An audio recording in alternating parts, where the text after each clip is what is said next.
ये आकाशवाणी है। कार्यक्रम मंथन के अंतर्गत सुनिए केंद्रीय मंत्रिमंडल के फैसलों पर चर्चा। इसमें भाग ले रहे हैं राजनीतिक विश्लेषक जगदीश उपासने और पत्रकार संतोष पाठक। जगदीश जी, आज प्रधानमंत्री नरेंद्र मोदी की अध्यक्षता में जो केंद्रीय कैबिनेट की बैठक हुई और इसमें यह तय किया गया कि जो प्रधानमंत्री गरीब कल्याण अन्न योजना, इसको 3 महीने के लिए और बढ़ा दिया गया है। यानी अब ये जो योजना है वो दिसंबर 2022 तक लागू रहेगी और इसमें 122 LMT खाद्यान्न जो है वो देश भर के 80 करोड़ से ज्यादा गरीबों को मिलेगा। कितना बड़ा फैसला ये मोदी सरकार का आप मानते हैं इसको? देखिए, ये भारत सरकार ने ही ऐसा फैसला किया। पूरी दुनिया में हम जानते हैं कि कोविड-19 का जब दूसरा और प्राणघातक दौर दुनिया में आया, भारत में भी आया और उससे पहले ही 25 महीने से ये प्रधानमंत्री गरीब कल्याण अन्न योजना चल रही है।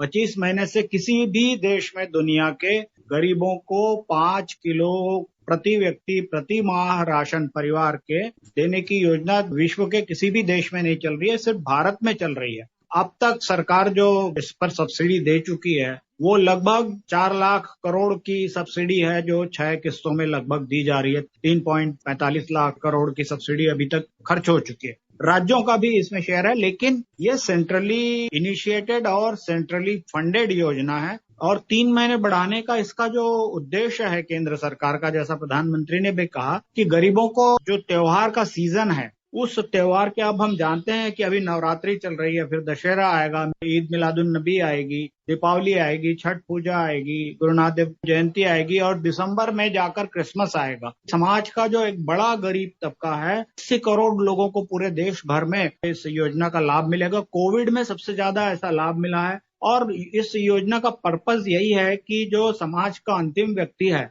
त्योहारों के मौसम में भूखा न सोए, तो ये अतिरिक्त अन्न सुरक्षा है, क्योंकि अनेक राज्यों में और अन्न सुरक्षा के उपाय किए गए हैं। नेशनल फूड सिक्योरिटी एक्ट के तहत ये योजना चलाई जा रही है। मैं समझता हूँ कि ऐसा निर्णय दुनिया में किसी देश ने नहीं किया, ये बहुत बड़ा निर्णय है। जैसे कि आपने बताया जगदीश जी की इसकी जो शुरुआत की गई थी वो कोरोना काल में की गई थी। हमने देखा कि कोरोना किस तरह से एक वैश्विक संकट के रूप में सामने आया, मानवता के लिए एक बड़ी चुनौती के रूप में सामने आया और आपने भी इस बात का जिक्र किया कि दुनिया में किसी भी देश ने इस तरह की योजना वो लेके नहीं आए जिस तरह की योजना भारत में प्रधानमंत्री नरेंद्र मोदी की सरकार लेके आई थी।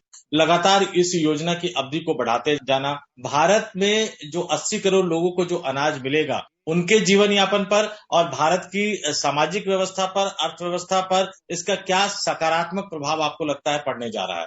पहले तो समाज की सुरक्षा सबसे बड़ी जिम्मेदारी है शासन की। समाज के गरीब व्यक्ति की सुरक्षा, उसका पेट भरने की जिम्मेदारी शासन की है। हम जानते हैं कि समाज का एक बहुत बड़ा वर्ग है जो आपको किसी काम को करते हुए नहीं दिखता और हजारों नहीं लाखों लोगों के काम छूट गए, खासतौर पे जो रोजी रोटी कमाने वाले लोग थे। अब धीरे धीरे उनका जीवन पटरी पर आ रहा है, लेकिन उनका जीवन पटरी पर आए उस समय उनको मदद का हाथ देना बहुत जरूरी है। अगर इस समय उनको मदद नहीं दी गई तो यकीन मानिए कि वो जो पेशा या जो व्यवसाय, जो काम वो कर रहे थे वो नहीं कर पाएंगे। इसके लिए ये योजना बढ़ाई गई है। इसका अर्थव्यवस्था पर जो भी परिणाम हो, और सरकार ने इसकी तैयारी बराबर कर रखी है। हम जानते हैं कि कोविड-19 जैसे ही शुरू हुआ, पीएम सिक्योरिटी फंड से लेकर न जाने अनेक योजनाएं शुरू की गई, कई जगह से, कई संसाधनों से धन जुटाया गया और सरकार ने प्राथमिकता उनको दी कि समाज में लोग जो गरीब हैं, निम्न मध्यम वर्ग के हैं या एकदम निचली पायदान पर हैं, उनको जीवन जीने का मौका मिले और उनको स्वास्थ्य सुविधाएं भी मिले। तो मैं समझता हूं कि अर्थव्यवस्था पर इसका परिणाम ये होगा, हम इसको खर्च के हिसाब से न देखें, बल्कि ये देखें कि ये जो मानव संसाधन है, जब ये फिर से काम शुरू करेगा तो देश की अर्थव्यवस्था जो बढ़ रही है और दुनिया में जिसके 7% से ऊपर जाने की कयास लगाए जा रहे हैं, ये अर्थव्यवस्था में और वृद्धि होगी, देश का विकास बढ़ेगा। बहुत कम सरकारें दुनिया की इस तरह से सोचती हैं।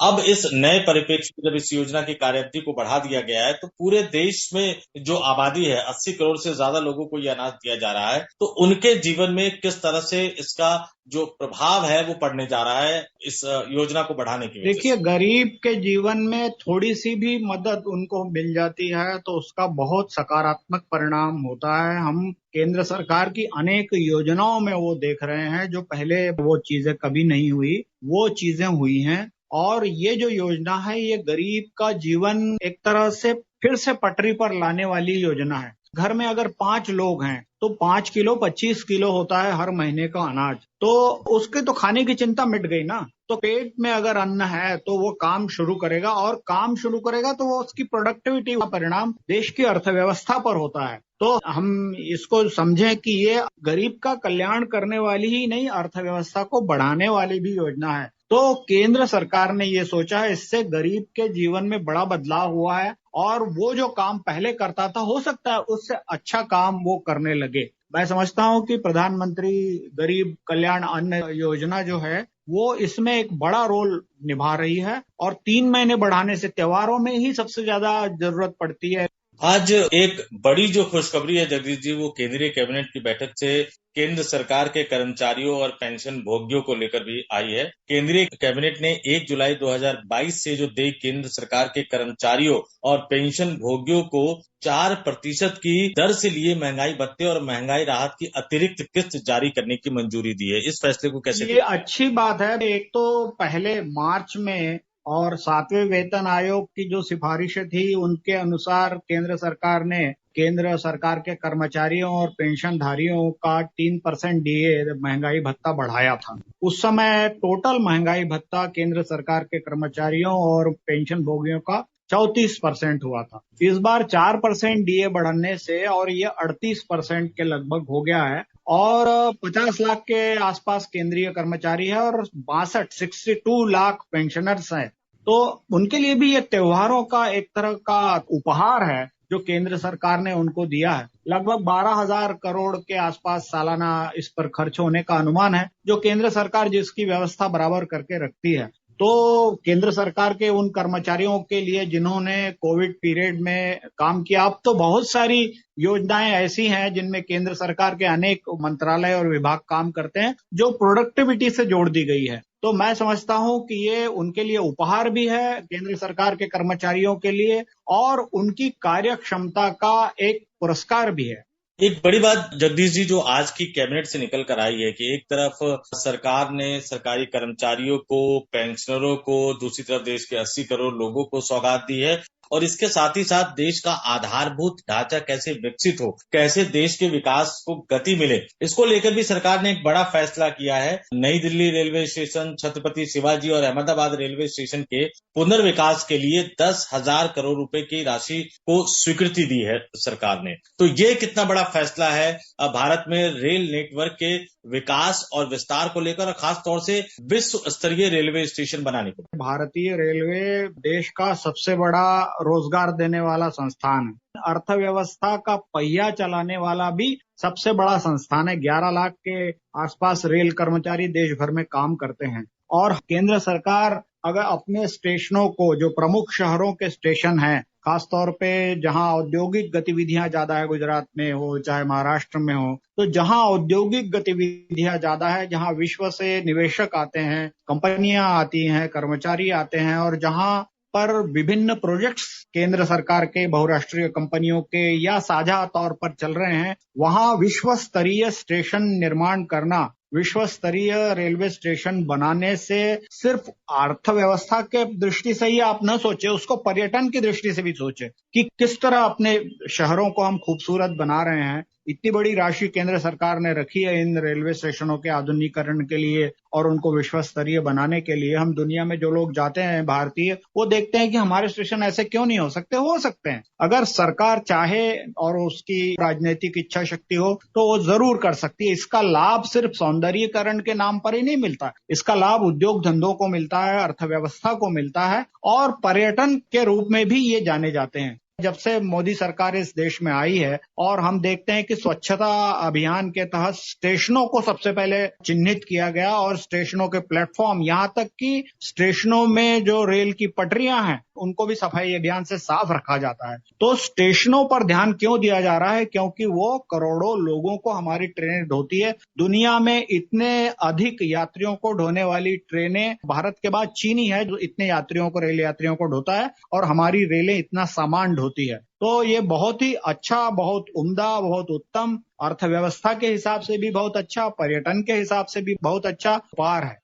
जगदीश जी, जिन तीनों रेलवे स्टेशन की बात आज कैबिनेट में जिसका फैसला लिया गया, रेल मंत्री ने जिसके बारे में प्रेस कॉन्फ्रेंस में बताया, दिल्ली का हो, छत्रपति शिवाजी का हो और गुजरात का जो रेलवे स्टेशन हो अहमदाबाद का, इन तीनों स्टेशन पे भी आपने सफर किया, दुनिया के कई देशों में भी आपने सफर किया। दुनिया के कई देशों में जो कहा जाता है कि ट्रांसपोर्ट के जो जितने भी साधन होते हैं वो इंटरकनेक्टेड होते हैं। भारत में बहुत साल पहले ये तो सोचा नहीं गया था, पिछले कुछ सालों से ये सोचा जा रहा है। और अब जैसा कि अश्विनी वैष्णव जो रेल मंत्री है, उन्होंने आज कहा है कि नई दिल्ली रेलवे स्टेशन पे बसों, ऑटो और मेट्रो रेल सेवाओं को ट्रेन सेवाओं के साथ एकीकृत किया जाएगा। जो पूरी तरह से एकीकृत करने की बात है, ट्रांसपोर्ट के तमाम साधनों को उसका फायदा बतौर देश की राजधानी दिल्ली को कैसे मिलेगा? दिल्ली में नई दिल्ली रेलवे स्टेशन पर जब से वहां मेट्रो स्टेशन बना है, हम देखते हैं कि यात्रियों के लिए बहुत सुविधा हो गई। हालांकि थोड़ा अंतर ज्यादा है, फिर भी सुविधा हो गई। या एयरपोर्ट के साथ भी मेट्रो स्टेशन बना है। कनेक्टिविटी का फायदा सारी दुनिया में मिलता है। आप जापान चले जाइए, आप यूके चले जाइए,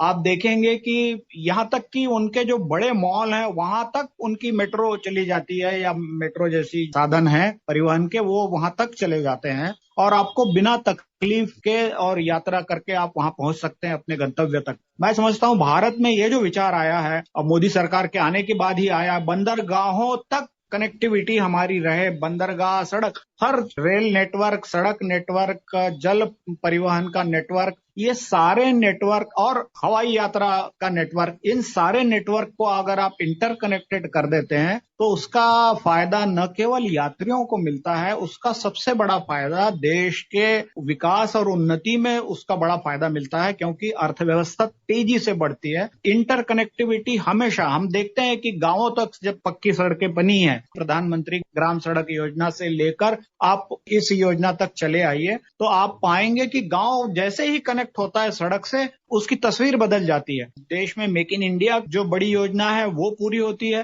भारत सरकार ने जो जेम का पोर्टल बना रखा है, जहां एक गांव का बैठा व्यक्ति भी अपना सामान बेचता है, उसको देख लेंगे तो आप पाएंगे कि कितने करोड़ लोग उसमें पंजीकृत हैं। तो इंटरकनेक्टिविटी जैसे ही होगी, कंपनियां जाके उसके दरवाजे से जाकर सामान खरीद सकेंगी। ये क्षमता बढ़ाना, और रेल मंत्री अश्विनी वैष्णव ने बहुत बड़ी योजना शुरू की है। मैं समझता हूं कि ये तीनों स्टेशनों का आधुनिकीकरण और इनको विश्वस्तरीय बनाने का लाभ इन सब चीजों में मिलेगा। एक बड़ी बात जगदीश जी जो कही जाती है कि भारत जो है वो प्राचीनतम सभ्यता वाला देश है, और इसलिए ये नरेंद्र मोदी सरकार की एक खूबी रही है कि विकास के आधुनिक मॉडल के साथ साथ प्राचीन सभ्यता और संस्कृति को भी अपनाना। अहमदाबाद रेलवे स्टेशन का जो नया स्वरूप होगा, ये मोढेरा के सूर्य मंदिर की तरह से होगा। ऐसी तरह छत्रपति शिवाजी को लेकर तय किया गया है कि उनका मॉडर्नाइजेशन तो होगा, आसपास की इमारतों को विकसित तो किया जाएगा, लेकिन उस पहचान को भी बचाए रखा जाएगा, बनाए रखा जाएगा। बहुत ही अच्छा विचार है। और देखिए, अगर हम प्राचीन भारत को देखें तो हमारे यहाँ यातायात का हर साधन था, जो कि मध्यकाल में और उसके बाद अंग्रेजों और दूसरों के राज्य में बर्बाद कर दिया। चोल राजवंश ने नाव, जहाजों से यात्रा की। देश में ऐसे सब तरह के परिवहन के जो साधन थे, सब तरह के साधनों का उपयोग उस समय किया जा रहा था। उनकी पहचान होनी चाहिए। अगर दक्षिण में आप जाते हैं और चोल राजाओं के योगदान को भूल जाते हैं, तो ये अगली पीढ़ी को ये पता होना चाहिए कि ये 1947 में जन्मा भारत नहीं है। ये एक राज्य के रूप में 1947 में फिर से खड़ा हुआ, लेकिन एक राष्ट्र के रूप में इसका हजारों साल का इतिहास है। और जिस स्थान से उसका समृद्ध इतिहास और विरासत जुड़ी हुई है, उसको हाईलाइट करना, अगली पीढ़ी को पता लगे। मैं समझता हूं कि ऐसा जो समन्वय वाला जो सोच है, वो इससे पहले कभी हुआ नहीं। अपने राष्ट्र की अस्मिता और उसकी पहचान को कायम रखते हुए डेवलपमेंट करना। मोदी जी प्रधानमंत्री जब से बने हैं तब से इस बात पर बल देते हैं। दूसरी राजनीतिक पार्टियां भी इसका अनुगमन कर रही है और अपनी अस्मिता और अपनी पहचान को आगे बढ़ा रही है। जगदीश जी, जो केंद्रीय कैबिनेट का फैसला है, निश्चित तौर पर बहुत ही महत्वपूर्ण फैसला है, जिसका प्रभाव आने वाले दिनों में भी देश में देखने को मिलेगा। हमारे साथ आज की चर्चा में शामिल होने के लिए आपका बहुत बहुत धन्यवाद। अभी आप सुन रहे थे केंद्रीय मंत्रिमंडल के फैसलों पर चर्चा। इसमें भाग ले रहे थे राजनीतिक विश्लेषक जगदीश उपासने और पत्रकार संतोष पाठक। ये कार्यक्रम आकाशवाणी के समाचार सेवा प्रभाग द्वारा प्रस्तुत किया गया। इसे आप हमारे mobile app news on AIR और YouTube channel news on AIR official पर भी सुन सकते हैं। इस कार्यक्रम के संबंध में अपनी प्रतिक्रिया आप हमें ईमेल कर सकते हैं। पता है AIRNSTtalks@gmail.com।